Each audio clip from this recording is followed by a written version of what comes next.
తెలంగాణ సిరిసిల్ల జిల్లా అడవుల్లో చిరుత సంచారం గ్రామస్తులకు కంటిమీద కొనుకు లేకుండా చేస్తోంది. ఎర్రగడ్డ తండాలో చిరుత పులి దాడిలో లేగదూడ మృతి చెందింది. తల్లి గోమాత తన బిడ్డను విడిచిపెట్టలేక కంటతడి పెడుతున్న తీరు అక్కడ వారిని కలిసివేసింది. అడవిలో జరిగిన ఈ ఘటన మాతృత్వం గొప్పతనాన్ని మరోసారి గుర్తు చేసింది. బానోతు రాజుకు చెందిన లేగదూడ ఇతర పశువులతో కలిసి అడవిలో మేతకు వెళ్ళింది.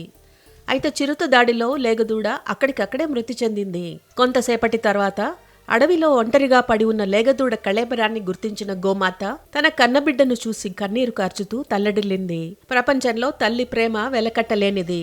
తల్లి ప్రేమను స్పష్టంగా తెలియచేసేలా గోమాత అక్కడే ఆగకుండా ఇంటికి చేరుకుని యజమాని బానోతు రాజు చుట్టూ తచ్చాడుతూ అతడిని అడవిలోకి తీసుకెళ్లింది. అక్కడ మృతి చెందిన లేగదూడను చూసిన వెంటనే బానోతు రాజు చలించిపోయి అటవీ అధికారులకు సమాచారం ఇచ్చాడు. ఘటనా స్థలానికి చేరుకున్న అటవీ అధికారులు పరిశీలన చేపట్టే సమయంలో గోమాత కొద్దిసేపు వారిని దగ్గరకు రానివ్వలేదు. తన బిడ్డ కళేబరాన్ని ముద్దాడుతూ కంటతడి పెడుతూ అక్కడే నిలిచిపోయింది. బిడ్డను వదల్లేక లేగదూడ కళేబరం చుట్టూ తిరుగుతూ గోమాత విలపించిన తీరు చూసిన వారు బరువెక్కిన హృదయాలతో చూస్తూ ఉండిపోయారు. ఈ ఘటనతో కన్నపేగు బంధం మనుషులకే కాదు జంతువులకు అంతే బలంగా ఉంటుందనే విషయం మరోసారి స్పష్టమైంది.